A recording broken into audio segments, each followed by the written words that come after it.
A very warm good afternoon to everyone, guys. Hello, welcome on UPSC 101. मैं अभिषेक आपका हार्दिक अभिनंदन करता हूं as your educator, mentor and instructor. एक बार स्वागत है आप लोगों का हमारे हिंदू एडिटोरियल सेशन के बाद। और एक बार सबसे पहले मैं आप लोगों को बता देना चाहता हूं कि ये सेशन जो है is not actually the live session. तो इसमें आप लोग कमेंट वगैरह ज़्यादा मत करना because of certain reasons.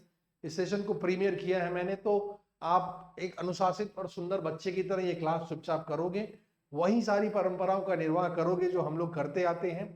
Class का नोट्स बनना चाहिए और कमेंट सेक्शन का डिकोरम मेंटेन रहना चाहिए और सब लोगों को मैं क्लास में देखना चाहता हूँ। कहीं से कोई कमी मेरी तरफ से नहीं रहेगी।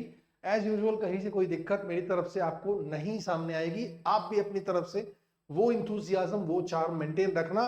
मैं क्लास में लाइव नहीं हूं, नहीं देख रहा हूं, बट मैं देख जरूर रहा हूं कि अभी कौन क्या कर रहा है, कौन क्लास में है, कौन नहीं है। So very warm good afternoon to everyone of you guys.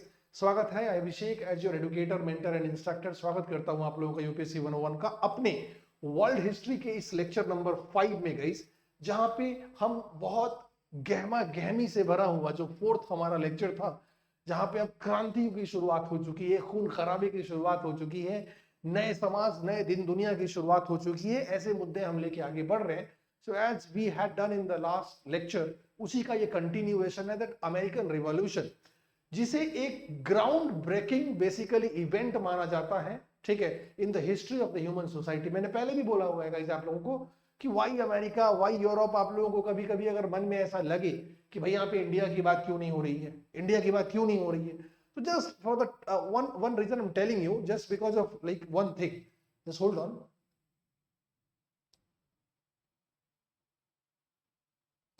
This is for one simple reason that हमें वर्ल्ड हिस्ट्री में उन मुद्दों को पढ़ना है जिसने पूरी दुनिया को प्रभावित किया है, ना कि भारत, ना कि पाकिस्तान के मुद्दों को, ये सब नहीं। सो अमेरिकन रिवॉल्यूशन मैंने पहले लास्ट क्लास में आप लोगों को बताया हुआ है कि भाई ये ऐसा ही अमेरिकी क्रांति, एक ऐसा ही मतलब क्या कहते हैं अनप्रेसिडेंटेड या पाथ ब्रेकिंग या एग्जाम्पलरी इवेंट है, जिसने कुछ नई विचारधाराओं को जन्म दिया। इस प्रकार की विचारधाराओं को, इस प्रकार की मानवीय प्रवृत्तियों को, इस प्रकार की परंपराओं को, ठीक है, जो इस विश्व ने पहले कभी नहीं देखा था। And that's why American revolution is important. तो आपको पता है कि अब हम बेसिकली डायरेक्टली सिलेबस को हिट कर चुके हैं। रेनासा, रिफॉर्मेशन एंड एनलाइटनमेंट, प्राचीन यूरोप को समझने के बाद आपका सिलेबस जो बेसिकली 18वीं शताब्दी से शुरू होता है, उसमें पहला इवेंट जो हमने पिक किया है हमारे काम का, दैट इज अमेरिकन रिवॉल्यूशन। और स्ट्रेट फॉरवर्ड मैंने क्वेश्चंस भी आपको दिखाए थे कि जरा देख के चलना कि जो हम बेसिकली पढ़ रहे हैं वो हमारे लिए किस काम का है। कि एज इट इज 2013-2019 में straight forward you had the two questions, और अमेरिकन रिवॉल्यूशन को एंड करने के बाद इन दोनों क्वेश्चंस का जवाब अगर आपके पास नहीं है तो बेसिकली आप क्या पढ़ाई कर रहे हैं। एक ये मैंने कल की क्लास में भी आप लोगों को दिखाया था। आज की क्लास खत्म होने के बाद इन दोनों सवालों का बेहतरीन जवाब आपके पास होना चाहिए।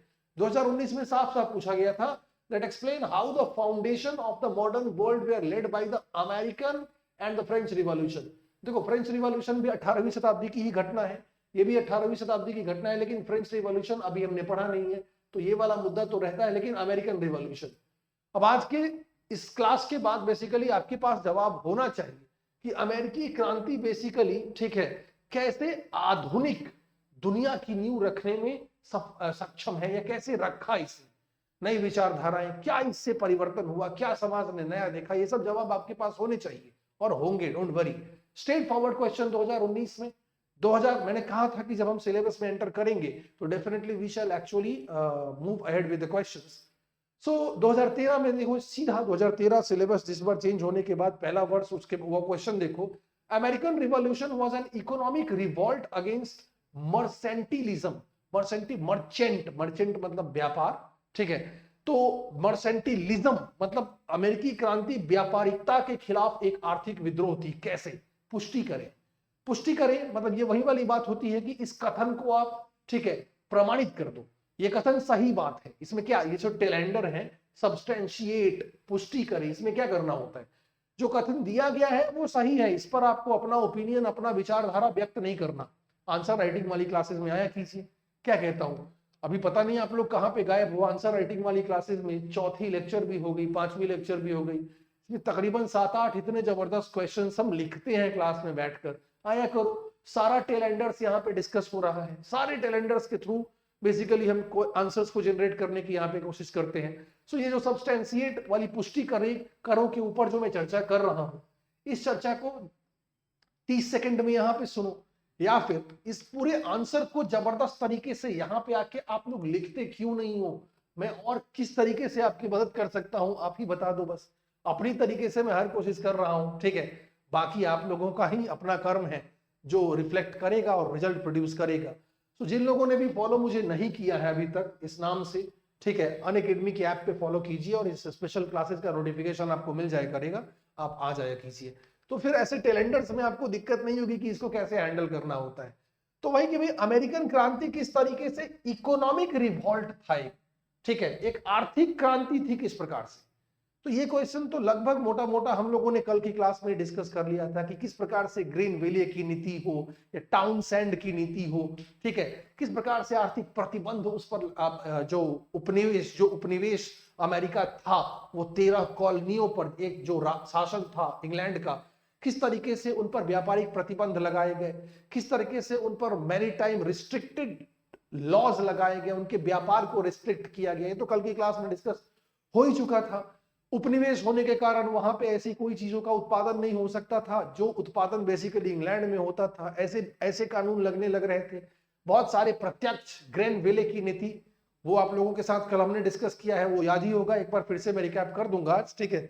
ग्रेनविले जो वहां के प्रधानमंत्री साहब थे, ठीक है, उनकी जो रिस्ट्रिक्टिव लॉज थी, ठीक है। बाद में कस्टम लॉज जो बेसिकली बॉस्टन टी पार्टी, जो आज जहां से कहानी हम शुरू करेंगे, जो मैंने आप लोगों को कल एक झलकी, बॉस्टन टी पार्टी बड़ा अमेजिंग, आप कह लो कि अमेरिकन रिवॉल्यूशन का अल्टीमेट सबसे जो इमीडिएट रीजन माना जा सकता है वो बॉस्टन टी पार्टी को मानते हैं। अब नाम सुन के ऐसा लगता है कि टी पार्टी है, कोई चाय की पार्टी हो रही है, चाय कॉफी पी रहे हैं लोग, ऐसी कोई बात है नहीं। बॉस्टन टी पार्टी से हमारी कहानी आगे बढ़ेगी। तो वहां पे आपने बेसिकली वो भी टाउनसेंड की नीति भी मैंने बताई थी कि कैसे अप्रत्यक्ष कस्टम टैक्सेस लगाए गए 5 चीजों पर, उसमें एक चीज चाय भी था, और यही चाय बेसिकली बॉस्टन टी पार्टी का कारण बनेगा। क्या है वो बॉस्टन टी पार्टी, वो देखने की कोशिश करेंगे। फाइनली ये देखने की कोशिश करेंगे कि अमेरिकन रिवॉल्यूशन का किस तरीके से प्रभाव पड़ा है, मतलब पूरे विश्व पर, विश्वव्यापी प्रभाव क्या है, ताकि बेसिकली इस क्वेश्चन का आंसर आप हैंडल कर सके। और फाइनली ये क्वेश्चन तो आंसर आप लोग कर ही चुके हैं कल की क्लास में, ठीक है। सो इस प्रकार से क्वेश्चंस भी आप देखने के साथ पढ़ाई करोगे ना, तो आपको मेरे से पूछने की भी, किसी से पूछने की जरूरत नहीं पड़ेगी आपको, ठीक है, कि मैं जो पढ़ा रहा हूं वो गलत पढ़ा रहा हूं कि सही पढ़ा रहा हूं। और आप लोगों को भी एक सही मार्गदर्शन में दे पाने में सफल हो पाऊंगा if we actually keep on visualizing the questions. और वो काम हम इंडियन सोसाइटी वाली क्लास में भी कर रहे हैं और वर्ल्ड हिस्ट्री वाली क्लास में भी कर रहे हैं, ठीक है। सो सैटरडे को वैसे तो गुरुकुल की क्लास, मेंस वाली क्लास मंडे टू फ्राइडे है, लेकिन सैटरडे को चलो ये वर्ल्ड हिस्ट्री की आपकी क्लास होगी, लेकिन इंडियन सोसाइटी वाली आज क्लास नहीं होगी, वो मंडे को ही होगी, वो मंडे को ही होगी। और मंडे को तो यूजुअली जो हमारी चीजें होती है वो होंगी, ठीक है। सो ये क्वेश्चंस हैं, इसी के आधार पे अब आगे जैसे बढ़े, मैं थोड़ा सा अगर रिकैप करा दूं, चलो होपफुली देखो ये बात ध्यान रखना कि अगर मैं अभी नहीं देख रहा हूं आप, मैं देख जरूर कहीं से रहा हूं, मैं देखूंगा जरूर कि आज तुम लोगों ने क्या किया है, कौन आया है कौन नहीं आया, तो take care of this, right. So जिन लोगों ने भी, अगर ऐसे कोई नए स्टूडेंट हैं जिन्होंने अभी तक मुझे फॉलो नहीं किया है, तो वो ये काम कर लीजिएगा आप लोग, ठीक है। कम्युनिटी का लिंक तो मैं टेलीग्राम पे शेयर करता हूँ, यहाँ पे आप लोग जुड़ ही जाइएगा, ठीक है। और उसके बाद टेलीग्राम से आप जुड़ जाइएगा, मेरी सारी जो यूट्यूब की क्लासेज हैं या स्पेशल क्लासेज हैं आंसर राइटिंग वाली, प्लस कोर्सेज आती हैं, लॉन्च होंगी बहुत जल्दी, क्विजेज हैं, यूट्यूब क्लासेज है, सारी नोटिफिकेशन आपको मिलती रहेगी। और इसके अलावा हम और आप बातचीत कर सकते हैं, आप कुछ पूछ सकते हो, मैं जवाब दूंगा, मैं देता हूं, no one can say I don't answer. बस थोड़ा सा वक्त लग सकता है कभी कभी, बिकॉज आपकी पूरी कौम सामने होती है, मैं बार बार एक ही कहानी कहता हूं, मैं इधर अकेला होता हूं, नेवर फॉरगेट दिस, लेकिन मैं जवाब जरूर देता हूं, ठीक है। सो इसको आपको ज्वाइन कर लेना है, ठीक है, टेलीग्राम चैनल को, that is study with Abhishek _Unacademy, और ये कोड तो जरूरी याद रखना है। बहुत लोगों ने मुझे नाम ही नहीं दे दिया है, AR101, अच्छी बात है, हेमंत कह रहा था, कीवी कह रही होती है, तो चलो ठीक है, अच्छा है, आई ऑल्सो एंजॉय। याद रखना है, अगर आप चाहते हो कि इस प्रोसेस ऑफ प्रिपरेशन में मैं आपको पर्सनली मेंटर करूं, ठीक है, तो जैसे अभी वो आइकॉनिक का बोनांजा आज 25 है ना, आज तक ही है, अच्छा ऑफर है, ठीक है, अच्छा प्लान है, बहुत अच्छे से स्टूडेंट्स के इश्यूज को आइकॉनिक में हैंडल किया गया है। इसके अलावा अगर आप चाहते हो कि मैं आपको पर्सनली मेंटर करूं, तो सब्सक्रिप्शन के दौरान आपको ये कोड यूज करना होता है, that you have to keep in mind, ठीक है। और ईएमआई की फैसिलिटीज हैं, इंटरेस्ट फ्री चीजें हैं, तो लगना क्या है, लग जाना है बस, ठीक है। वो नदी के किनारे बैठ के शायरियां कब तक लिखोगे, that what I am trying to say, ठीक है मेरे अग्निवीरों।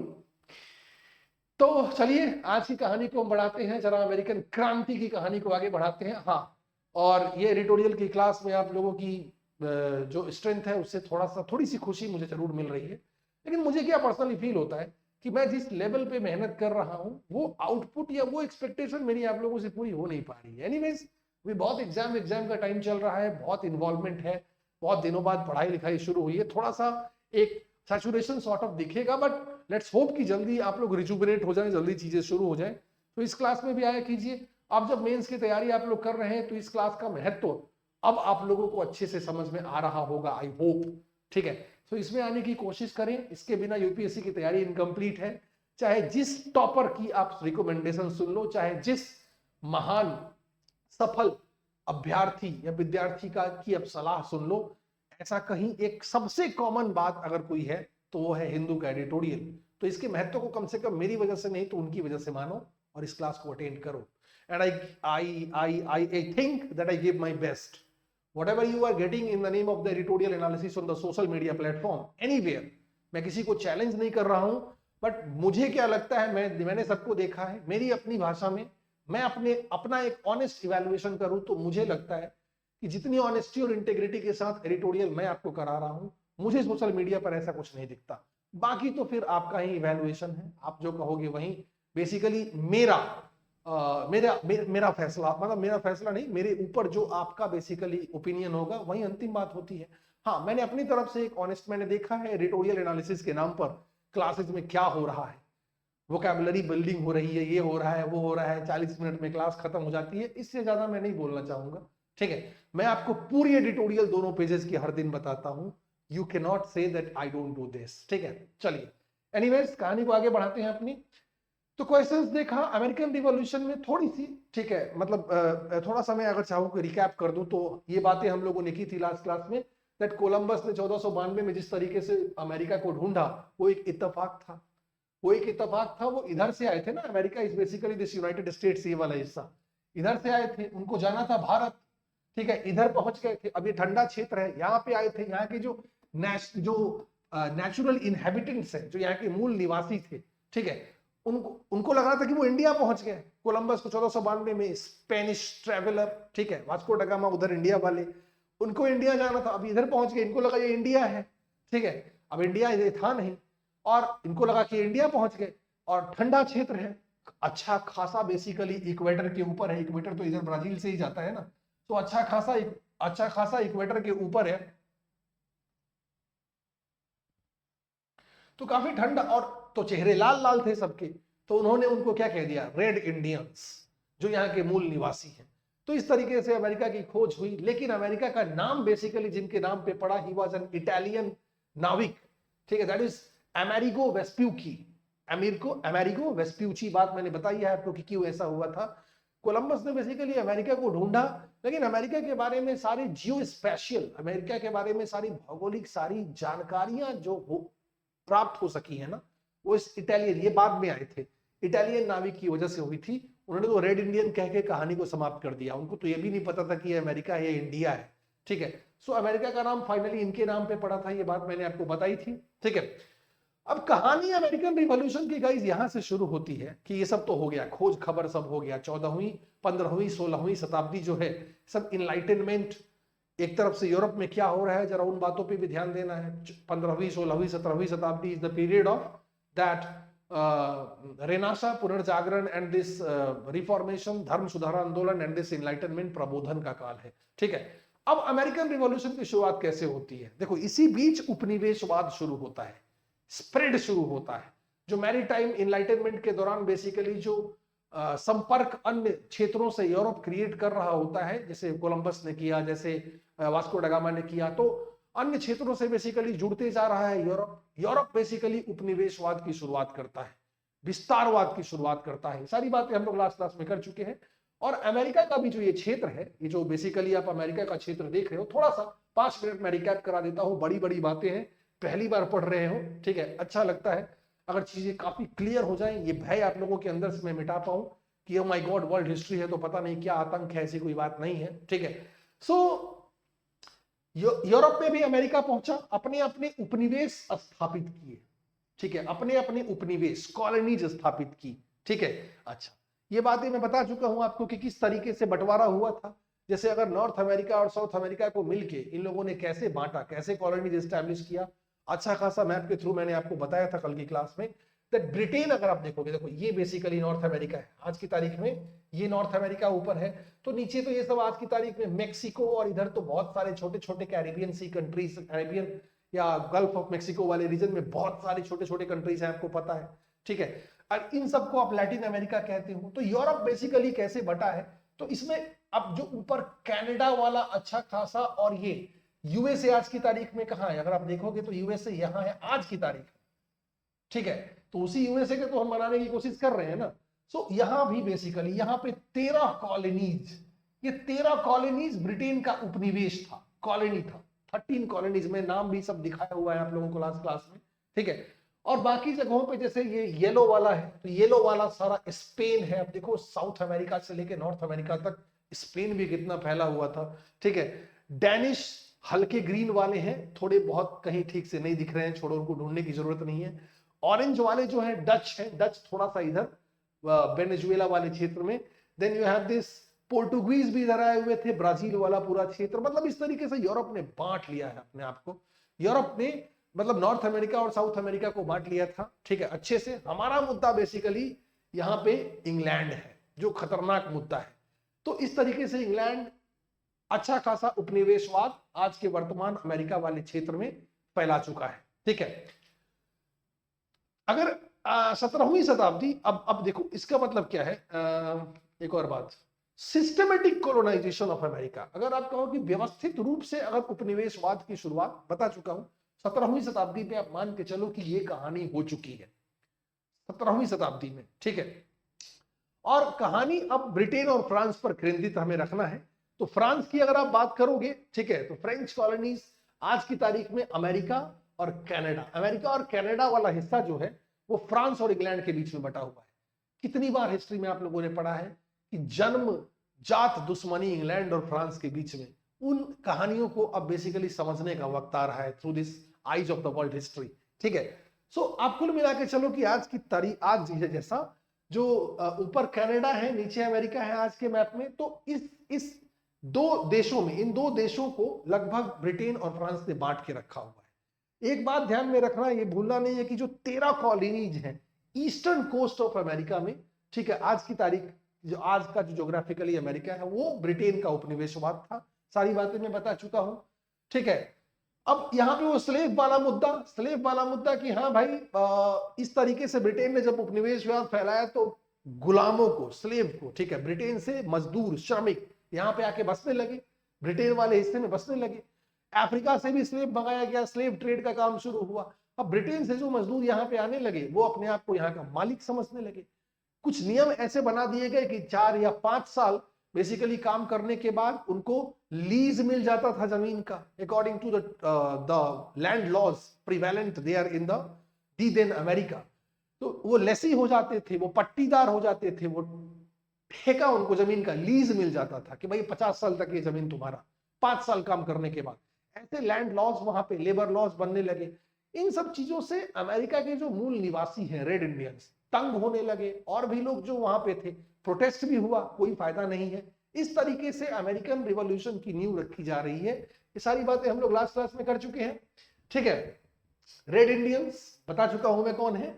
ये 13 कॉलोनीज जो थे, ये भी मैंने आप लोग को मैप में दिखाया था लास्ट क्लास में। अमेरिका का जो ईस्टर्न कोस्ट है, ठीक है, इधर आप लोगों को अगर याद हो, एपेलेचियन माउंटेन्स एंड दिस एलेगेनी माउंटेन्स वगैरह, एल्गेनी माउंटेन्स, नीचे मिसिसिपी मिसौरी नदी, याद करो वर्ल्ड ज्योग्राफी। तो ये 13 कॉलोनीज थे, Georgia, south Carolina, north Carolina, Virginia, Maryland, Delaware, new Jersey, Connecticut, Rhode Island, Massachusetts. ये मैसाचुसेट्स बेसिकली बॉस्टन में है।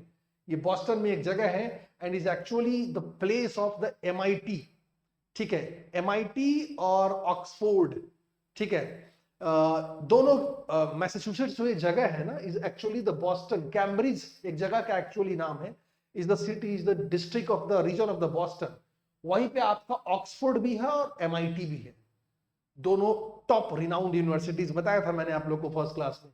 तो ये वो new Hampshire, New York and Pennsylvania, ये 13 वो कॉलोनीज हैं जो सब बेसिकली ब्रिटेन ने पकड़ के रखा हुआ था। इसके अलावा भी कुछ जगह ऊपर ब्रिटेन के थे जो मैंने लास्ट मैप पे आप लोग को बताया था, ठीक है। अच्छा, तो अमेरिकन रिवॉल्यूशन का कारण बेसिकली क्या था? वही restricted trade laws, trade control of the England and the कर्ज due to the money lenders. अब लोग ऐसी स्थिति में आप व्यापार कर नहीं सकते हो, बहुत सारी बातें मैंने लास्ट क्लास में बताई थी।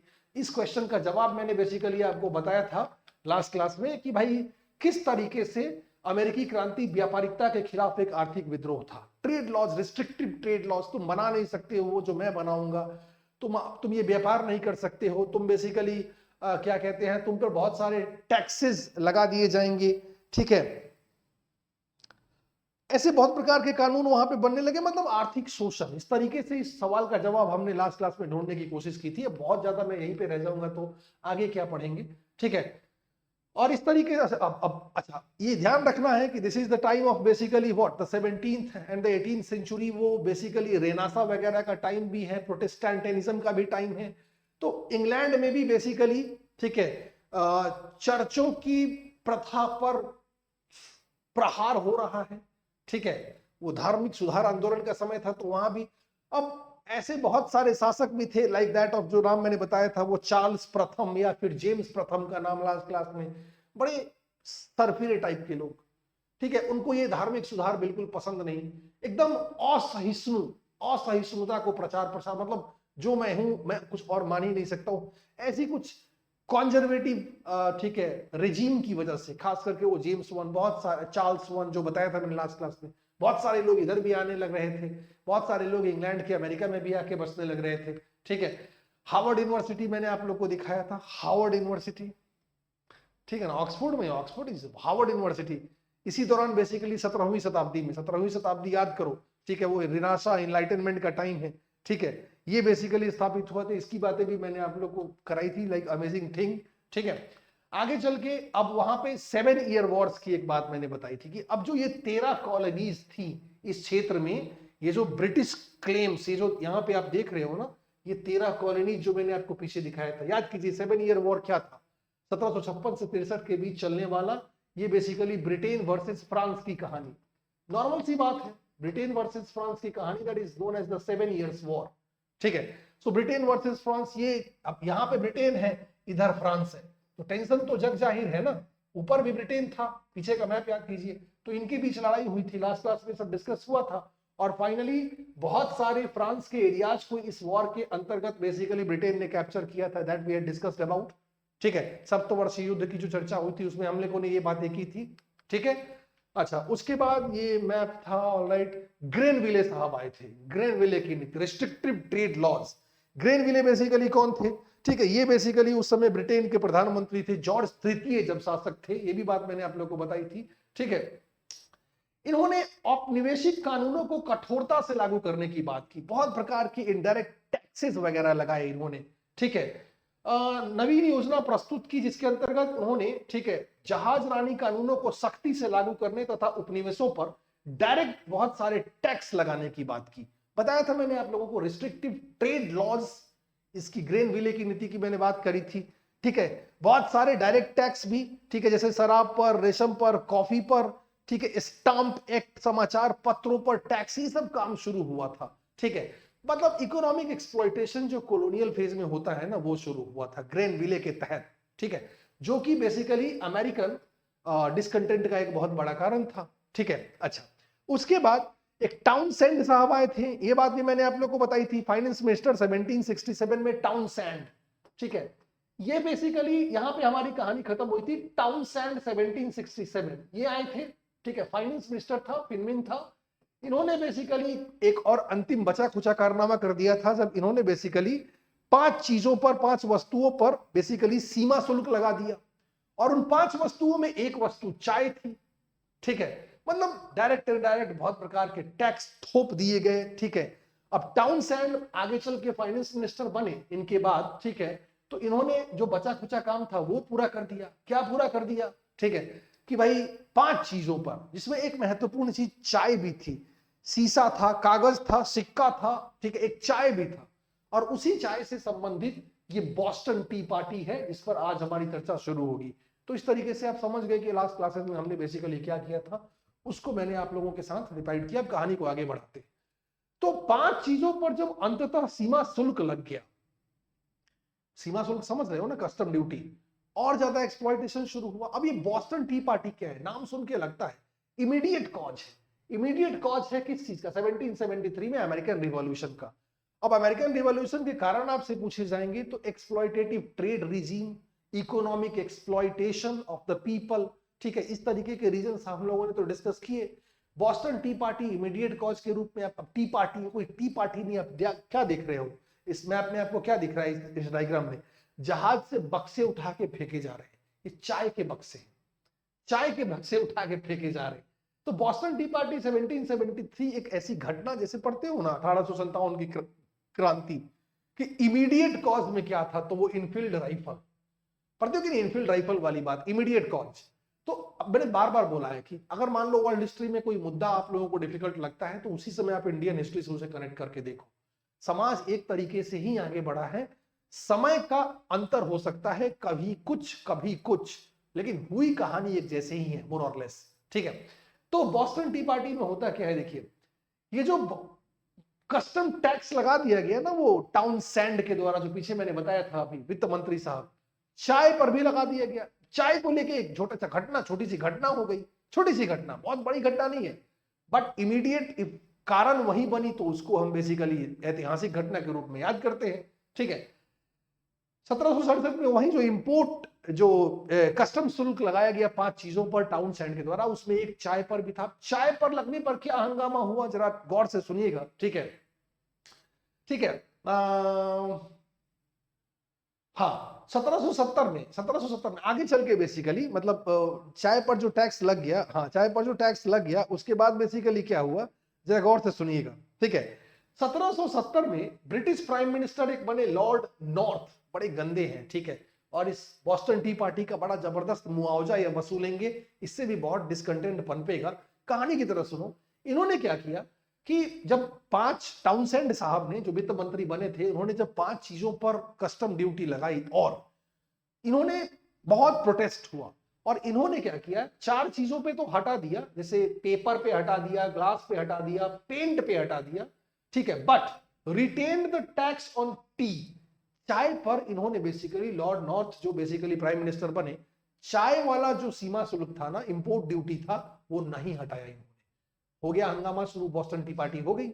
नहीं हटाने की वजह से क्या हुआ, ठीक है, कि प्रोटेस्ट, हंगामा शुरू, ठीक है। अब देखिए क्या हुआ, ठीक है, इसकी वजह से चाय पर अब नहीं हटाया गया, तो प्रोटेस्ट वगैरह शुरू हुआ। नाउ सी, अब लॉर्ड नॉर्थ साहब ने एक नई योजना का सूत्रधार रखा, ठीक है, एक नई योजना इन्होंने, मतलब टैक्स को मेंटेन रखा, हटाया नहीं। और इन्होंने किया क्या, होता क्या था गाइस, ध्यान से देखना, ये नॉर्थ अमेरिका है, ये साउथ अमेरिका है, दिस इज नॉर्थ अमेरिका। आज की तरी में बनाऊंगा, ये आपका ऊपर यूरोप हो जाता है, यूरोप के नीचे प्यारा सा, ठीक है, नन्हा सा अफ्रीका हो जाता है, बगल में लंबा चौड़ा एशिया हो जाता है, यहां पे हमारा ऑस्ट्रेलिया चला आता है। मोटा मोटा ये कहानी है, ये यूरोप, ये अफ्रीका, ये एशिया, ये ऑस्ट्रेलिया, ये वर्ल्ड व्यू है, एक सबसे बर्फी नुमा वर्ल्ड व्यू इसे कह सकते हैं, ठीक है। होता क्या था कि चाय का व्यापार, याद कीजिए, ट्राई टू कनेक्ट इट, ये कहानी सब कब की चल रही है, 18वीं शताब्दी की। ईस्ट इंडिया कंपनी का व्यापार भारत में भी हो रहा है, तो चाय के उत्पादन में भारत का बहुत बड़ा योगदान है। ब्रिटेन तक चाय बेसिकली, ब्रिटेन की अगर हम बात करें तो कहां पे लेकर आओगे, ट्राई टू अंडरस्टैंड दिस घटना, दोनों क्वेश्चन का जवाब आपको मिल जाएगा। यहां से बेसिकली, अब जो भूमध्य सागर, स्वेज कैनाल, स्वेज नहर, तो ये सब बाद में बना है, ब्रिटेन चाय आता था, और यही चाय ब्रिटेन में आने के बाद अमेरिका आता था। मतलब चाय का व्यापार जो होता था ना, चाय जो मंगाया जाता, यूनिवर्सल ड्रिंक, तो वो चाय पहले ऑस्ट्रेलिया से मैंने मंगा दिया, गलत कर दिया, ठीक है, ऑस्ट्रेलिया से मंगा दिया। ऑस्ट्रेलिया से नहीं मंगाना है, हमें मंगाना है बेसिकली चाय को इंडिया से। यहाँ पे मान लो इंडिया है, यहाँ, हाँ हाँ चलो मान लो इंडिया। तो ये चाय बेसिकली इंडिया से पहले इंग्लैंड जाता था, इंग्लैंड जाता था, ये है आपका इंग्लैंड मान लीजिए, ठीक है, और वहां से बेसिकली अमेरिका आता था। और यहाँ पे जब आता था चाय तो यहाँ पे बहुत सारा टैक्स, लोकल टैक्स लगा दिया जाता था, जिसकी वजह से चाय क्या हो जाता था यहाँ पे और महंगा हो जाता था। और यहाँ पे टाउनसेंड साहब ने बेसिकली ऑलरेडी इस पर इंपोर्ट ड्यूटी लगा दी, तो चाय को एग्जेम्प्ट भी नहीं किया गया। बाद में लॉर्ड नॉर्थ साहब आए, एग्जेम्प्ट भी किया, लेकिन चाय को छोड़ दिया, तो प्रोटेस्ट था। और चाय बहुत जरूरी चीज है। तो हुआ क्या कि लॉर्ड नॉर्थ साहब ने एक नया प्लान रखा, क्या कि भाई चाय जो हम इंडिया से इंग्लैंड मंगाते फिर यहां से बेसिकली अमेरिका जाता है, ठीक है, एक तो बहुत दूरी, ठीक है, बहुत समय लगता है, बहुत खर्चा होता है, और दूसरी बात, ठीक है, बेफिजूल का महंगा होता है चाय। इन्होंने क्या कहा कि जाओ मेरे अग्निवीरों, तुम बेसिकली चाय सीधा अब यहां से नॉर्थ अमेरिका आएगा। ईस्ट इंडिया कंपनी चाय सीधा इंडिया से लेके बेसिकली नॉर्थ अमेरिका आएगी। इससे क्या हुआ कि जो एक्स्ट्रा टैक्स था वो भी इस पर हटा और डिस्टेंस भी कम हुआ। मतलब यहां पे क्या हो गया, चाय हो गया सस्ता, और दूरी घटने से ईस्ट इंडिया कंपनी को भी होने लगा फायदा। अब चाय सस्ता होने से दिक्कत नहीं है, ईस्ट इंडिया कंपनी को बेसिकली फायदे से प्रॉब्लम है। आप समझ रहे हो कि किस प्रकार का उपनिवेशवाद यहाँ पे फैला के बैठे हुए हैं, लोगों में डिसकंटेंट ऑलरेडी है। वही हालत है जो भारत में अंग्रेजों की वजह से थी। कहानी यहाँ पे अब अमेरिकन की वैसी है, बिकॉज ऑफ द ब्रिटिशर्स। आपको क्या लगता है कि गुलाम सिर्फ हम थे? गुलाम पूरा विश्व था। इस बात का मतलब समझने की कोशिश करना कि यूरोप ने पूरे नॉर्थ अमेरिका और साउथ अमेरिका पर तो कब्जा करके रखा है। देखा था ना आपने को ने पीछे की क्लासेस में, अभी भी मैंने रिवाइंड कराया, ठीक है। तो यहां पे क्या हुआ, अब देखो ये कहानी अभी तक की क्लियर है, ठीक है। मैं आज कैसे बोलूं कि गिव मी थम्स अप, ठीक है, थम्स अप दे दो, मैं बाहर से बैठा कहीं देख लूंगा, लेकिन हाँ कहानी अभी तक की एकदम क्लियर है कि टाउनसेंड साहब ने क्या किया, लॉर्ड नॉर्थ ने क्या किया, चाय कैसे मुद्दा बना। अब देखिए बॉस्टन टी पार्टी यही है। यहां पे क्या हुआ कि बॉस्टन का जो बंदरगाह था वहां पे जब एक दिन, ठीक है, जहाज लेके ईस्ट इंडिया कंपनी भारत से चाय लेकर वहां पहुंची, ठीक है, कुछ लोग पगलाए हुए थे, ठीक है, चाय सस्ता हुआ कोई टेंशन की बात नहीं है, ठीक है, उससे नहीं नहीं उससे मतलब तुमको भाई अपना फायदा तुम निचोड़ रहे हो, ठीक है, पहले तो टैक्स वैक्स ये वो दुनिया जहान। तो बॉस्टन बंदरगाह पे चाय की जहाजें पहुंची, कुछ लोग पगलाए, कुछ अग्निवीर बाहर है, ठीक है, और चाय का बक्सा उठा के फेंक दिया अटलांटिक ओशन में, ठीक है।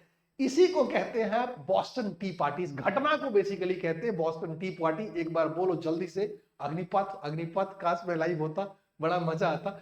बॉस्टन टी पार्टी सुन के ऐसा लगता है ना इसकी पता नहीं ये कैसी पार्टी है, ये कैसी पार्टी है, मतलब गजब सा, मतलब क्या माहौल है, कौन सी पार्टी है, क्या हो रहा है, ऐसी बात। पर कुछ नहीं, इसी घटना को आप बॉस्टन टी पार्टी के नाम से जानते हो, ठीक है। समझ में आ गई कहानी? एक बार फिर से मैं रिपीट करता हूं क्योंकि बहुत इंपॉर्टेंट है, हो सकता है फुल फ्लेजेड कि भाई स्पष्ट करें कि बॉस्टन टी पार्टी किस प्रकार से एक शीघ्र कारण था अमेरिकी क्रांति की शुरुआत का। अगला क्वेश्चन हो सकता है, and very exclusive name and the event, तो अपने आप में एक इंडिविजुअल क्वेश्चन हो सकता है। तो एक बार फिर से मैं रिकैप कर देता हूं। कितने नाम आप लोगों को इसमें याद रखने हैं?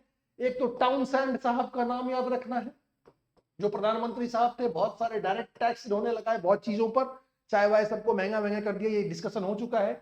उसके बाद एक व्यक्ति आए, ठीक है, टाउनसेंड साहब के बाद, ठीक है, हाँ नहीं सॉरी टाउनसेंड कह रहा हूं, ग्रेनविले की पहली नीति थी, बहुत सारे टैक्स इन्होंने लगा दिए। टाउनसेंड साहब आए, इन्होंने कस्टम टैक्स, कस्टम ड्यूटी, वही import export duty, custom duty लगा दी। चाय वाय पे भी, सब चीजों से बेसिकली ये भी डायरेक्ट टैक्सेस बहुत चीजों पे लगाते चले गए, ठीक है। अब इससे बहुत चीजें महंगी होती चली गई, ठीक है। अब यहां पे नाम आता है एक लॉर्ड नॉर्थ साहब का, जो प्रधानमंत्री बने। इन्होंने क्या किया, इन्होंने बेसिकली किया कि भाई 5 चीजों पर, वो 5 चीजों का याद रखना, 5 स्टफ्स, इनमें से 4 पे एग्जाम्पशन हटा दिया, 4 पर इनडायरेक्ट टैक्सेस हटा दिए, चाय को छोड़ दिया, चाय को बेसिकली इन्होंने छोड़ दिया। एग्जैक्टली ये सारी बातें आप लोग को ध्यान में रखनी है, ठीक है। इसकी वजह से हंगामा शुरू हुआ, तो एक नया प्लान लेके आए, ये नया प्लान लेके आए लॉर्ड नॉर्थ साहब। लॉर्ड नॉर्थ साहब नया प्लान लेके आए। ये नया प्लान क्या था, यहां पे मैंने आप लोग को बताया कि ईस्ट इंडिया कंपनी जो चाय लेके पहले ब्रिटेन और उसके बाद अमेरिका जाती थी, अब सीधा अमेरिका पहुंचेगी। इसकी वजह से चाय सस्ता हुआ, क्योंकि यहाँ पे कुछ लोकल टैक्सेस भी लगा दिए जाते थे और दूरी भी बढ़ जाती थी ऐसे, तो चाय अमेरिकन के लिए भी सस्ता हुआ और ईस्ट इंडिया कंपनी का मुनाफा भी बढ़ा। लेकिन मुनाफा जो बढ़ा वो कबाब की हड्डी है, वो आंखों की किरकिरी है। एक दिन बोस्टन बंदरगाह पे कुछ जहाज पहुंची ईस्ट इंडिया कंपनी के चाय लेकर, उस पर से सारा बक्सा उठा के फेंक दिया गया। ठीक है, इसी घटना को कहते हो बोस्टन टी पार्टी। बोलो एक बार, अग्निपथ अग्निपथ अग्निपथ। ठीक है, so this is Boston T party, the immediate effect, the immediate cause of the American revolution 1773। ठीक है, अब इसके बाद जो ये लॉर्ड नॉर्थ साहब हैं, ठीक है, जो ये नया प्लान लेके आए थे लॉर्ड नॉर्थ साहब, ये जाएंगे पगला। ठीक है, और ब्रिटेन से, अमेरिकन से मुआवजा वसूलेंगे। मतलब इसको कहते हैं कि लॉर्ड नॉर्थ को आगे चल के बहुत क्रिटिसाइज किया जाएगा कि तुमने ऐसा किया, इसीलिए अमेरिकन रिवॉल्यूशन। एक्चुअली मुआवजा लिया जाएगा इनसे बेसिकली, और बहुत प्रकार के रिस्ट्रिक्टिव एक्शंस लेंगे against this Boston T party, Lord north साहब। ठीक है, तो बोस्टन टी पार्टी अब समझ गए। अब देखिए, ठीक है, अमेरिकन इसी के बाद अमेरिकन रिवॉल्यूशन की शुरुआत इसी के बाद मानी जाती है। स्वतंत्रता की घोषणा जब 1774 में फिलाडेल्फिया, वर्ल्ड ज्योग्राफी पढ़ के बैठे हुए हो, मैसाचुसेट्स, फिलाडेल्फिया, वॉशिंगटन डीसी, सारे कोस्टल सिटीज ही होते हैं। किसी भी महानगर में, कोई भी महानगर, कोई भी देश, दिल्ली को छोड़ के, कुछ एक नामों को छोड़ के, बॉम्बे से लेके मद्रास तक, चाहे वो अमेरिका का मैसाचुसेट्स से लेकर आपका न्यूयॉर्क तक हो, या न्यू जर्सी से लेकर वर्जीनिया तक हो, या टेक्सास से लेकर आपका फिलाडेल्फिया तक हो, सब कोस्टल लोकेशंस होते हैं। ये आप लोग ह्यूमन ज्योग्राफी में पढ़ोगे, आपके मेंस का स्ट्रेट फॉरवर्ड सिलेबस है। ठीक है, human geography, locational factors of the industries, आपके मेंस की ज्योग्राफी का सिलेबस है। नहीं पढ़ा है तो पढ़ लेना, स्ट्रेट फॉरवर्ड क्वेश्चन आया हुआ है इस पर प्रीवियस मेंस में। तो फिलाडेल्फिया में पहली कॉन्टिनेंटल कांग्रेस हुई। कांग्रेस मतलब क्या होता है? कांग्रेस का मतलब ही क्या होता है? एग्रीगेशन ऑफ द पीपल, सभा को कांग्रेस कहते हैं। तो पहला महाद्वीपीय कॉन्टिनेंटल कांग्रेस फिलाडेल्फिया में हुआ 1774 में, और उपनिवेशों में स्वशासन बहाल करने की मांग रखी गई, सेल्फ गवर्नेंस। याद करो इंडिया की क्रांति, हमारा राष्ट्रीय नेशनल फ्रीडम स्ट्रगल, स्वशासन की मांग की गई, सेल्फ गवर्नेंस, सेल्फ रूल की बात की गई, स्वराज की बात की गई। परंतु ब्रिटिश लोग नहीं मानेंगे। दोनों पक्षों के बीच 1775 को लेक्सिंगटन में पहला प्रत्यक्ष संघर्ष हुआ। लेक्सिंगटन, पहला डायरेक्ट कॉम्बैट। ठीक है, और अमेरिकी स्वतंत्रता संग्राम की शुरुआत हुई 1775। ठीक है, after that first continental congress of the Philadelphia. इसमें बेसिकली इस कांग्रेस में सबसे बड़े इसके सूत्रधार, कर्ता धर्ता जॉर्ज वॉशिंगटन थे। आगे चल के मैं बताऊंगा, जो आगे चल के अमेरिका के पहले राष्ट्रपति बनेंगे 1789 में, और अमेरिका का पहला संविधान, विश्व का पहला लिखित संविधान, ये सब शुरू होगा। तो इस कॉन्टिनेंटल कांग्रेस के कर्ता धर्ता जो थे, that was basically that George Washington. उनकी तस्वीर भी मैं आप लोगों को कहीं दिखाऊंगा, नहीं है, ठीक है, कोई बात नहीं। तो इस प्रकार 1775 में पहला कॉम्बैट डायरेक्ट हुआ। ठीक है, और अमेरिकन रिवॉल्यूशन की शुरुआत हुई। तो अब आप लोगों को समझ में आया होगा कि immediate cause Boston T party कैसे माना जाता है। ठीक है, ये कहानी हो गई, कुछ फैक्चुअल बातें आंसर लिखने में काफी हेल्पफुल होती हैं। 4 जुलाई 1776 को स्वतंत्रता की घोषणा कर दी गई। 1777 में ब्रिटेन पराजित हुआ। एक युद्ध का नाम अगर याद रख सके आप लोग तो बहुत अच्छी बात है, साराटोगा का युद्ध। 1776 में और 1777 में ऑफिशियली ब्रिटेन वहां पे, ठीक है, डिफीट हुआ। पेरिस की संधि हुई 1783 साराटोगा के युद्ध में, और 1783 पेरिस ट्रीटी, पेरिस की संधि हुई, जिसके अंतर्गत उन 13 कॉलोनीज को, देखो किन 13 कॉलोनीज, भूल नहीं गए हो, कम से कम आप लोग भूल ना जाओ, इन 13 कॉलोनीज को, ये 13 कॉलोनीज, ठीक है, जिन पर ब्रिटेन की सत्ता थी, ये बेसिकली इनको आजाद घोषित कर दिया गया, और यही, ठीक है, एक स्वतंत्र राष्ट्र की नींव रखी गई, that came to be known as America, जिसको बेसिकली अमेरिका कहा गया। ठीक है, तो इस तरीके से यहां तक की कहानी एकदम क्लियर है। थोड़ा सा अगर कुछ एक दो फैक्चुअल डिटेल्स आप लोग, साराटोगा का युद्ध, ठीक है, ये फिलाडेल्फिया पहला continental Congress 1773, Boston T party, ये सब याद रखोगे, आराम से धुआं उड़ा के आओगे। कहानी की तरह बस याद रखना सिलसिलेवार तरीके से, और कोशिश आप लोग ये हमेशा करिएगा, जो मैं गला फाड़ फाड़ के आपको बताते रहता हूं, कि अपने शब्दों में प्रॉपरली, कितनी सरल शब्दों में मैं बता रहा हूं, माने बहुत कॉम्प्लिकेटेड ये मुद्दे हैं, नाम सुन के ही बहुत बड़ा बड़ा नाम लगता है। First continental congress of America at Philadelphia leaded by the George Washington, Boston tea party, ठीक है, समझ रहे हो, 7 इयर्स वॉर, ठीक है, grain village exploitative regime, Lord Northbrook, मतलब ऐसे नाम सुन के लगता है पता नहीं कितनी खतरनाक बातें, ठीक है, लेकिन उन कॉम्प्लिकेटेड बातों को इससे सरलता से और क्या ही बताएं। अब तुम ही बताओ मुझे, तुम्हें कहीं लग रहा है कि इतनी बड़ी बड़ी बातें बेसिकली हो रही हैं? तो एक कहानी की तरह मुद्दा आपके दिमाग में बस छप जाना चाहिए, ऐसी सरल भाषा में आप लोग नोट्स बना लेना बस, ठीक है, ये मेरी रिक्वेस्ट है, क्योंकि सारा कंटेंट स्लाइड पर पॉसिबल नहीं है। इतना एक्सप्लेनेशन के लिए अगर स्लाइड बनेगा तो 500 स्लाइड भी कम है, और यकीन मानो 500 स्लाइड अगर एक क्लास के लिए बनाना पड़े तो ऐसा काम तो कोई इंसान नहीं करना चाहेगा, ठीक है। तो जितनी बातें मैं बोलता हूं एक क्लास के अंदर, उसके लिए 500 स्लाइड भी कम है, इसलिए नोट्स बनाना, और नोट्स बनाने का काम आप लोग कभी मिस भी मत करना, बिकॉज नोट्स बनाना आपकी राइटिंग को इनहेंस करेगा, आपको हैबिचुअल बनाएगा राइटिंग का के प्रति, और लिखने के काम में अगर कहीं से कोई कमी है तो आप तो क्लेम ही नहीं कर सकते हो ना कि आप यूपीएससी की तैयारी कर रहे हो। You understand what I am trying to say, ठीक है, ऑलराइट। तो इस प्रकार ये थोड़े से आंकड़े याद रहे, 1783 पेरिस की संधि, स्वतंत्र घोषित हुए, सराटोगा का युद्ध, नहीं भी याद रहे कोई फर्क नहीं पड़ता है, बस, ठीक है। वाशिंगटन साहब आए, पहला कॉन्टिनेंटल कांग्रेस हुआ after the Boston tea party, और सेल्फ गवर्नेंस स्वराज की घोषणा हुई। आगे चल के 1783 में पेरिस की संधि के अंतर्गत ऑफिशियली उन 13 कॉलोनीज को, ठीक है, ब्रिटेन ने स्वतंत्र घोषित किया, अपना बोरिया बिस्तारा बांध के वहां पे निकले। बाकी लोगों का भी बंटवारा हुआ, बहुत सारी यूरोपियन कंट्रीज है ना वहां पे, स्पेन है, पोर्टुगल है, बंटवारा बहुत लोगों का हुआ, लेकिन हमारा मुद्दा ब्रिटेन वर्सेस फ्रांस, तो ब्रिटेन और फ्रांस के बीच बंटवारा हुआ, पुनः बाउंड्रीज रिडिफाइन हुई, और अमेरिका स्वतंत्र हुआ, एक नए राष्ट्र, वो 13 कॉलोनीज बेसिकली जाके अमेरिका बने, ठीक है। ये कहानी शॉर्ट में। अब देखो, अब इन अमेरिका में आगे चल के फिर अपना इन लोगों के बीच में ब्लैक वर्सेस व्हाइट और बहुत सारे मुद्दों पर अमेरिकन सिविल वॉर होगा, लेकिन वो 19वीं शताब्दी की कहानी है। तो अमेरिकन सिविल वॉर से पहले हम फ्रेंच रिवॉल्यूशन, इंडस्ट्रियल रिवॉल्यूशन, ये सब पढ़ेंगे, ठीक है, ये सब 18वीं शताब्दी की घटना है। अब अगर आप देखोगे, अगर आपसे एक सामने ये सवाल आए कि भाई अंग्रेज क्यों हारे, ठीक है, द सिंपल रीजन, देखो सब रीजन आपको पता है, बस पूछ दिया जाए तो बता नहीं पाते हैं। American cost was so wide, cost कह रहा हूं, देखो अमेरिका का तट बहुत बड़ा है, समझ रहे हो, ये अमेरिका अगर आप देखोगे बहुत बड़ा तट है, दिस इज, अगर वर्तमान वो 13 कॉलोनीज कहां थी, ये थी सब, ठीक है, बहुत बड़ा तट है। पहली बात तो यूके इसका ध्यान नहीं रख पाया, ना UK, American coast was so wide that the British navy became ineffective, पहली बात तो ये, ठीक है। Poor estimation of the America strength, ठीक है, अमेरिका की शक्ति उन रेड इंडियंस को प्लस अमेरिका के नेचुरल इनहैबिटेंट्स को इन लोगों ने कमजोर रख लिया कि अरे उड़ा देंगे धुआं तो हो गए, उड़ गए तुम भी, ठीक है। Long distance from the battlefield, आप समझ रहे हो, जो हमने बर्फीनुमा विश्व बनाया है, उसमें बर्फीनुमा विश्व में कहां यूरोप कहां अमेरिका, ठीक है, यहां से लड़ाई करनी है, पूरा बीच में एक महासागर है, ये अपने आप में एक बहुत बड़ी बाधा है, ठीक है। So long distance between the battlefield एक नया कारण, आप नए कारण के रूप में लिख सकते हो।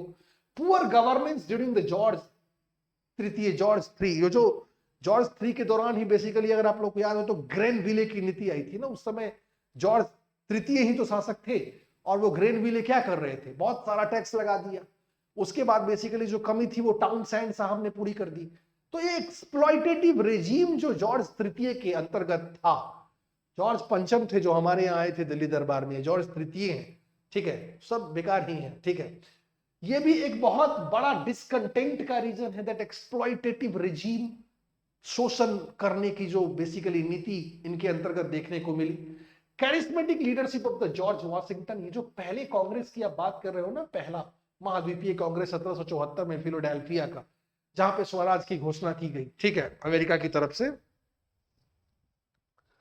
वो बेसिकली, ठीक है, वहीं आप समझ लो कि अमेरिका में जैसे भारत की आजादी में गांधी का योगदान है, वैसे ही अमेरिका के इंडिपेंडेंस में आप जॉर्ज वॉशिंगटन का नाम याद रख लो। चमत्कारी charismatic leadership of the George Washington and economic deterioration of the Britain after 7 years war। ये जो 7 year war हम लोगों ने पहले क्लास में ही देखा था ना, फ्रांस वर्सेस ब्रिटेन की लड़ाई, ठीक है, इन 13 कॉलोनीज, और इस वॉर में बेसिकली जो मतलब कंटिन्यूअस जो लड़ाइयां चलती रही ब्रिटेन फ्रांस में, उसकी वजह से ब्रिटेन की स्थिति वहां पे अमेरिका में काफी डगमगा गई थी, अपने क्षेत्र से काफी दूर तो लड़ता ही था, ठीक है।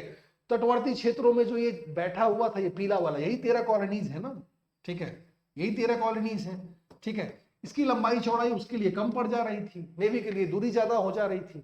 तो 7 ईयर्स वॉर में भी जो इसका इकोनॉमिक ड्रेन हुआ, वो भी इस एक बहुत बड़ा रीजन माना जाता है। जो कुल मिला के इतने कारण अगर आप लिख दोगे, मतलब अगर आपके ऊपर एक क्वेश्चन आता है कि भाई अमेरिकन रिवॉल्यूशन बेसिकली में ब्रिटेन की पराजय का कारण पर प्रकाश डाले, इल्यूसिडेट, स्पष्ट करे, इतने रीजंस बहुत हैं। और बहुत ही अब ये रीजंस आपको सिंपल लग रहे होंगे बिकॉज, ठीक है, आप लोग सारे कारण या सारा मुद्दा इनसे जुड़ा हुआ आप समझ रहे हो। मतलब इससे सरल भाषा में वर्ल्ड हिस्ट्री मैं क्या बताऊं, मतलब कुछ ऐसा मैं बोल रहा हूं जो कठिन आपको लग रहा है। मैं लाइव होता तो मैं देखता, आप नो नो कहते मैं खुश होता, लेकिन घबराओ मत, मैं देखूंगा जरूर इस सेशन को और देखूंगा जरूर कि कौन क्या कारनामा कर रहा है, कौन है और कौन नहीं है, ठीक है। तो इतना काफी है रीजन, ठीक है। अच्छा, इसके बाद जैसे शुरू में ही मैंने आपको बताया कि अमेरिकन क्रांति एक पाथ ब्रेकिंग क्रांति थी, एग्जाम्पलरी, मिसाल एक है। क्या, किस लिए, बेसिकली क्या महत्व क्या है अमेरिकन क्रांति का, कैसे इसने एक आधुनिक विश्व की नींव रखी, इस वाले क्वेश्चन पे आना। इस वाले क्वेश्चन का जवाब आपको बहुत साधारण तरीके से अब मिलेगा।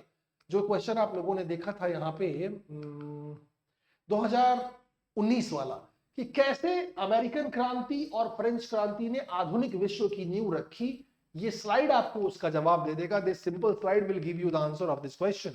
और सब बात आप समझ जाएंगे because you understand every associated event.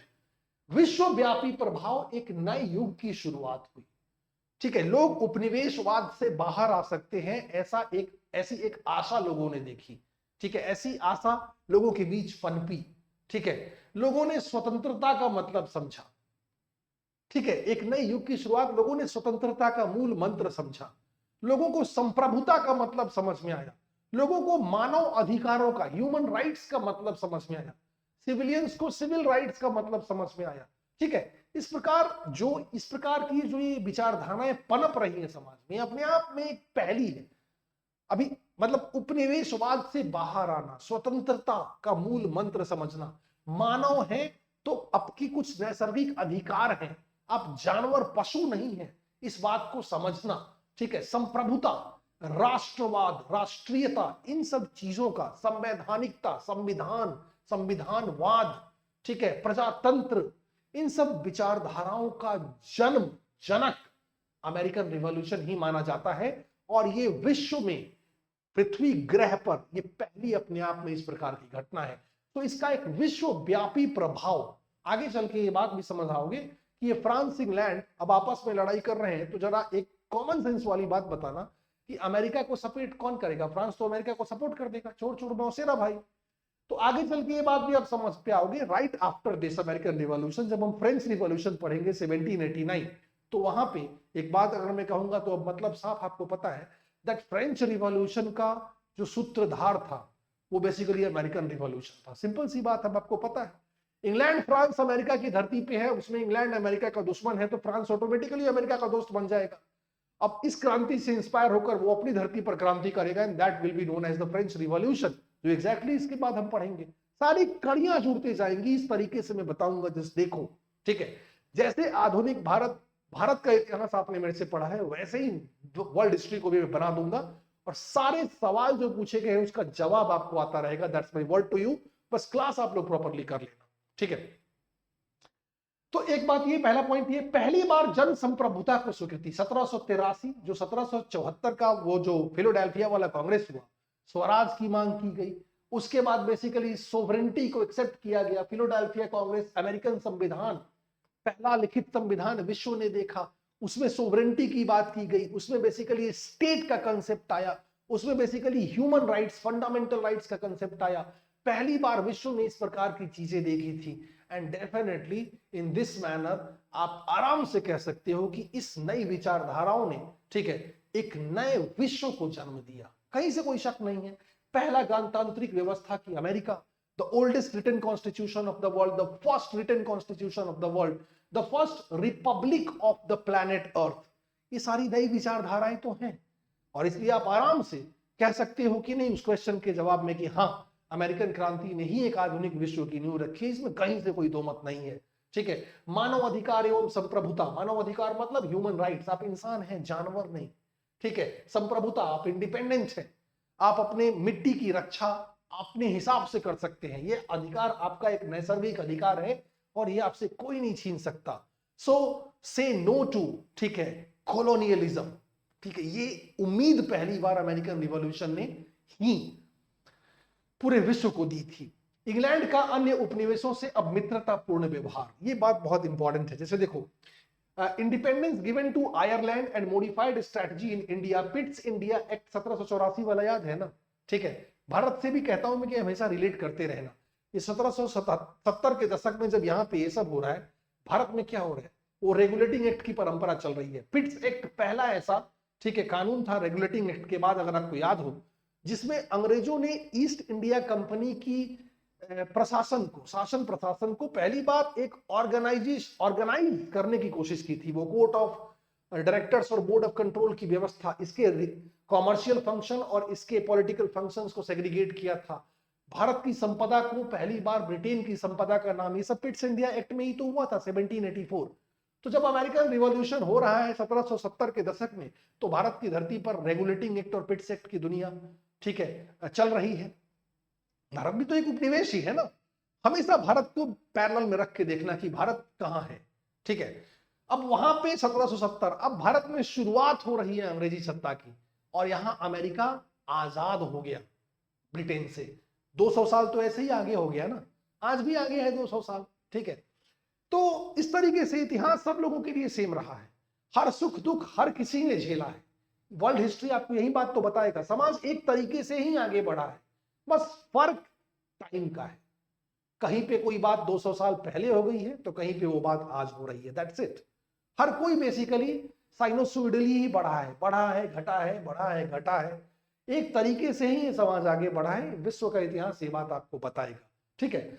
सो जब वहां से खदेड़ दिया गया ब्रिटेन, तो ब्रिटेन में एक जो बाकी के इसके उपनिवेश सब रह गए, वहां से थोड़ा सा ना मित्रतापूर्ण व्यवहार इन लोगों ने शुरू कर दिया था। ये एक प्रभाव देखने को मिलता है, दैट मित्रतापूर्ण मतलब अब आदमी को आदमी समझना है, मतलब कॉलोनीज से भी एक फ्रेंडली रिलेशन रखना है। एक्सप्लॉइट तो खून तो उनको चूसना ही है, लेकिन वहीं कैरेट एंड स्टिक की पॉलिसी, गाजर भी साथ साथ खिलाते रहना है, सिर्फ स्टिक का यूज नहीं करना है। ये भी एक चेंज देखने को मिला था कॉलोनियल कैरेक्टर में आफ्टर द अमेरिकन रिवॉल्यूशन। सो इतने सारे महत्वों को देखने के बाद अगर आप वापस इस प्रश्न पे आते हो जो 2019 में पूछा गया है, ईमानदारी से 1 मिनट 30 सेकंड का मैं टाइम देता हूं सोचना, क्या तुम्हारे पास अब इस क्वेश्चन का एक बेहतरीन जवाब नहीं है? Let me know this thing, ठीक है। क्या इस क्वेश्चन का एक जबरदस्त जवाब आपके पास नहीं है? ईमानदारी से अगर देखोगे तो बोलोगे हाँ सर, क्यों नहीं है। Explain how the foundation of the modern world were laid by the American. French तो अभी हमने पढ़ा नहीं है, तो सिर्फ अमेरिकन रिवॉल्यूशन है कि नहीं? आराम से आप 300 शब्दों में इसका आंसर लिख सकते हो, ठीक है। पहली बार इंसानों ने संप्रभुता का अर्थ समझा, कॉलोनियलाइजेशन से बाहर आने की शक्ति पहली बार विश्व ने महसूस की, ठीक है। उसके बाद मानवाधिकारों जैसा मुद्दा, स्वशासन जैसा मुद्दा, सेल्फ गवर्नेंस, सेल्फ रूल, इस प्रकार की विचारधाराएं, संवैधानिकता, संविधानवाद, इन सब की विचारधाराएं इंसान ने पहली बार देखी। विश्व ने पहला लिखित संविधान, पहला गणराज्य देखा पृथ्वी ग्रह का। तो हो गया ना इस क्वेश्चन का आंसर, ठीक है। बोला था मैंने कि 2019 और 2013 में आने वाले दोनों क्वेश्चंस का आंसर, ठीक है, आपको पता होगा। और इस क्वेश्चन का आंसर तो पहला क्लास ही आपको बता चुका है।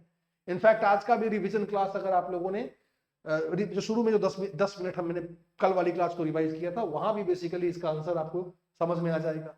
तो 2013 2019 मतलब ऐसे ही क्वेश्चन होंगे ना, और क्या होंगे, और भी है अमेरिकन रिवॉल्यूशन पे। मैंने 2 आसान क्वेश्चन दिखाए हैं आपको, सो परेशान मत होना when it comes to basically this what do you say world history, ठीक है। एकदम जिस तरीके से भारत का इतिहास, आधुनिक इतिहास, ठीक है, मीडिएवल हिस्ट्री जिस तरीके से कहानी की तरह ये बढ़ा है, ये भी वैसे ही बढ़ेगा। आपको कभी पता नहीं चलेगा कि वो बड़े बड़े नाम जिससे आप बेसिकली परेशान होते हो, वो परेशान होने लायक नहीं है, लायक है नहीं, उस तरीके से मैं बताऊंगा आपको। And George Washington will emerge as the first and the biggest hero in the history of the America in 1789 as the first president of the first republic of this planet, and which will be nothing but this America, and this will be the end of the American revolution and the emergence of the first republic of this world having the first written constitution, ठीक है, and that will be none other than but the America. अब इसी America में आगे चल के 19th century में, ठीक है, सिविल वॉर भी होगा, गृह युद्ध भी होगा, बट वो 19वीं शताब्दी की घटना है। उससे पहले 18वीं शताब्दी में अभी फ्रेंच रिवॉल्यूशन है, इंडस्ट्रियल रिवॉल्यूशन है। तो हम टाइम के हिसाब से ही आगे बढ़ेंगे, बिकॉज आपको लगेगा कि अमेरिकन रिवॉल्यूशन तो सर अमेरिका का गृह युद्ध भी अभी पढ़ा दो, तो फिर ना तो मजा नहीं आएगा। टाइम के हिसाब से कड़ियां जुड़ती हैं, नाम के हिसाब से नहीं। इसलिए अब हम पहले फ्रेंच रिवॉल्यूशन करेंगे, इंडस्ट्रियल रिवॉल्यूशन करेंगे, तब गृह युद्ध पे वापस में आएंगे, ठीक है। तो ये आंसर्स आप लोग जरा कोशिश कीजिएगा लिखने की। हालांकि एग्जैक्टली मैंने पॉइंट वाइज इसके आंसर्स आप लोग को बता ही दिए हैं। अगर आप देखोगे तो पॉइंट वाइज आप लोगों को इसका आंसर मैंने लिखा दिया है। हो सकता है 2022 के मेंस का एक ये क्वेश्चन हो जाए, हो सकता है 2022 के मेंस का बॉस्टन टी पार्टी अपने आप में एक कंप्लीट क्वेश्चन हो जाए, बहुत पॉपुलर नाम है, ठीक है। हो सकता है कि ये तो पहले 2019 में पूछा जा चुका है कि अमेरिकन क्रांति बेसिकली किस प्रकार से महत्वपूर्ण है आधुनिक विश्व का नींव, तो ये तो क्वेश्चन आ ही चुका है। तो कुछ भी क्वेश्चन हो सकता है और आंसर मैंने एग्जैक्टली आपको बताया है। तो आप लोग सरल शब्दों में जरा इन क्वेश्चंस को लिख लेने की कोशिश करना, क्लास के बाद ही कहानी के रूप में लिखने की कोशिश करना, और चेक करवाना है तो पीडीएफ बना के आप लोग टेलीग्राम पे सेंड कर देना। पर्सनली भी मुझे सेंड कर सकते हो, लेकिन वो 10 फोटो ऐसे क्लिक करके दूर से फालतू कांस्टेबल की तरह मत किया करो। अपने कैरेक्टर में वो स्मार्टनेस लाया करो जो एक एडमिनिस्ट्रेटिव ऑफिसर में होता है।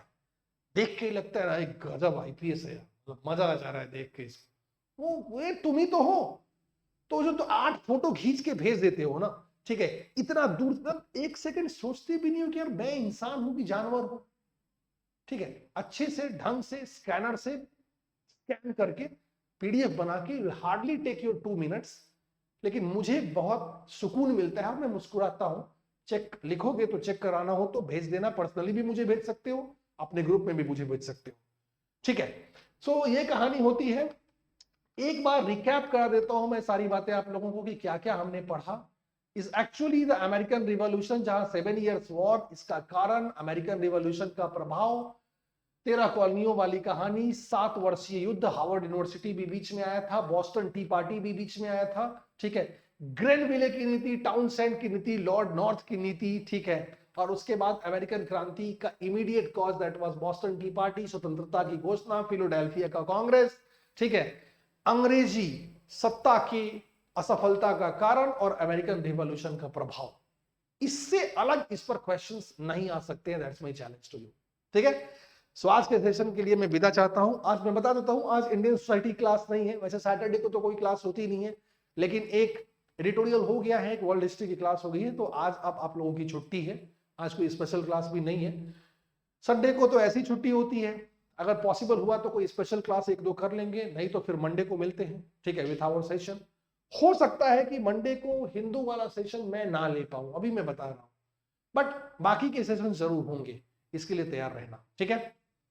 जाने से पहले इतना जरूर बताऊंगा कि जो भी आप लोगों में से अभी तक मेरे टेलीग्राम चैनल से नहीं जुड़ा है वो जुड़ जाएगा। That is study with Abhishek _ academy. आप इसका महत्व तो जानते हो, आप हम लोग बातचीत कर सकते हैं एक दूसरे से, आप बेसिकली अपना सुख दर्द दुख दर्द सारी वीडियो के अपडेट्स मेरे से प्राप्त कर सकते हैं, सुख दुख दर्द सब शेयर कर सकते हैं। ये मेरा एडुकेटर कोड है जो आपको याद रखना है, AR101। इसे आप यूज करेंगे तो किसी भी ऑफर पर, जैसे आइकॉनिक ऑफर है, ठीक है, बोनांजा ऑफर आइकॉनिक का 20 से आज 25 जून तक ही है, बड़ी अच्छी इसकी प्लानिंग, कंस्ट्रक्शन, कंपोजिशन इसका देखने को मुझे आइकॉनिक का मिल रहा है।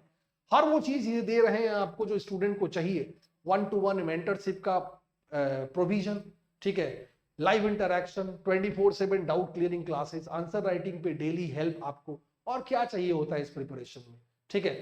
So it is worth having, ठीक है। और यहाँ पे अगर आप मेरा कोड यूज करते हो तो आपको मेरी पर्सनल मेंटरिंग भी मिलती है। सो ये सब जानने के बाद, ठीक है, आप किसी भी तरीके से, अच्छा इसमें एश्योर भी आपको मिलता है, मतलब अगर आप 2 साल का सब्सक्रिप्शन लेते हो तो तीसरा साल आपको मुफ्त में मिलता है, और 1 साल में प्रिपरेशन नहीं ही हो पाती है, ये फैक्ट बात है। और पहला प्रिपरेशन, पहला अटेम्प्ट रिजल्ट मिनिमम लाता है, मैं नहीं, यूपीएससी कहता है ये, और आंकड़े कहते हैं। सो बिना मतलब कि इमोशनल होने की जरूरत नहीं है, जिनका भी रिजल्ट आया है बुरा हुआ है कोई बात नहीं यार, ठीक है। मार्टिन लूथर किंग का स्टेटमेंट याद रखना, जूनियर साहब का, ठीक है, that if you cannot fly, then run. If you cannot run, then walk. If you cannot even walk, then crawl, but don't stop. रुकना नहीं, ठीक है। ऐसे भी 6-7 दिनों बाद सब दुख खत्म हो जाएंगे, तो काय का वो 6-7 दिन भी बर्बाद करना, 1-2 दिन में निपटा लेते हैं ना मदर इंडिया और फादर इंडिया बन के, ठीक है। इंटरेस्ट फ्री लोन्स है बिल्कुल, अगर ईएमआई वगैरह लेते हो तो ईएमआई पे कोई इंटरेस्ट नहीं है। इन मुद्दों पर कोई भी हेल्प चाहिए आपको तो आप आराम से टेलीग्राम पे मेरे को मैसेज करो। आपको ना बैंक जाना है ना कुछ करना है, Unacademy will do everything for you. आप बस मेरे को कि सर मेरे को सब्सक्रिप्शन लेना है, क्या कैसे लेना चाहिए आप बात कीजिए, रेस्ट इज माई रिस्पॉन्सिबिलिटी। और कोड का नियम तो याद रखना ही है दैट, इसमें भी बहुत सारे बच्चों को मैं कंफ्यूज देखता हूँ, आते हो सर मेरे को मेंटरिंग कर दो, मैंने कहा कोड किसका यूज किया है, तो यार मेंटर वो करेंगे ना, ये नियम है, मैं नहीं कर सकता हूँ, इसलिए the breach of the protocol that I don't want to do, ठीक है। इसके अलावा मेंस और ऑप्शनल के लिए जो आंसर राइटिंग प्रोग्राम है, ये भी एक अमेजिंग स्टफ है जो अनअकैडमी ने शुरू किया है फॉर 2022। अगर आपका मेंस में रिजल्ट पीटी का रिजल्ट आया है तो ये सब चीजें बहुत अमेजिंग है, एकदम जबरदस्त इवैल्यूएशन, कंटेंट भी एक्सक्लूसिव देंगे वो आपको जब आप ये टेस्ट सीरीज ज्वाइन करते हो। तो बस कोड यूज करना है, डिस्काउंट लेना है। 2022 में जिनका रिजल्ट पीटी में नहीं भी आया है वो भी तैयारी में हो, ये सब काम किया करो बीच बीच में, विदाउट इवन थिंकिंग कि मेरी तैयारी कंप्लीट है कि नहीं है। तैयारी कभी कंप्लीट नहीं होती है। तो ऑप्शनल टेस्ट सीरीज है, मेंस टेस्ट सीरीज है, बहुत सारी सुविधाएं हैं। कॉम्बैट है, जिनको किसी प्रकार की फाइनेंशियल प्रॉब्लम है उनके लिए कॉम्बैट है। इस पढ़ाई का मतलब क्या है जो तुम ये फ्री चैनल पे कर रहे हो, स्कॉलरशिप लो, क्योंकि सब्सक्रिप्शन के बिना कहानी तो कभी पूरी होगी नहीं। कैसे ऑप्शनल की तैयारी होगी, कैसे मेंस की तैयारी होगी। यूट्यूब पे अगर पूरा मेंस और ऑप्शनल पढ़ाने बैठे तो 4 साल लगेंगे, 4 साल बैठोगे क्या तैयारी करने। प्लस एक सिस्टमेटिक चीजें हैं, वहां पे प्रॉपर इंटरैक्शन होता है, सिर्फ काम के लोग होते हैं, काम के बच्चे होते हैं, और एक जबरदस्त माहौल में आप पढ़ाई कर रहे होते हैं। प्लस जो शुरू किया है उसे खत्म करना है। यूट्यूब में ऋतुओं की तरह ये बदलता है, जैसे मेंस आने वाला है तो मेंस पे कुछ पढ़ाना पड़ेगा, पीटी आने वाला है तो फिर यहाँ पे पढ़ाना इम्पॉसिबल है। तो ये सब ध्यान में रखिए and best of luck from all. मैं अपना बेस्ट जरूर दूंगा, विजयी भव का आशीर्वाद हमेशा आपके साथ रहेगा, बट ये कभी मत भूलिएगा अगर आपके सहयोग एफर्ट्स आप पुट ऑन नहीं करते हैं तो सॉरी टू से बट कहानी बहुत डिफिकल्ट रहेगी, ठीक है। तो बहुत बहुत धन्यवाद गाइस। आज इंडियन सोसाइटी की क्लास नहीं है, आज आप अभी से मेरी तरफ से स्वतंत्र हैं, ठीक है। Love you all, bye bye. जाने से पहले वीडियो को लाइक और शेयर करना मत भूलना। शेयर करते रहिए, अब क्या शेयर करोगे, ऐसे शेयर करते रहिए अपने सर्कल में, लाइक करना मत भूलिएगा, ठीक है। थैंक यू वेरी मच, अभी के लिए इतना ही। Love you all guys, bye bye, see you soon, take care.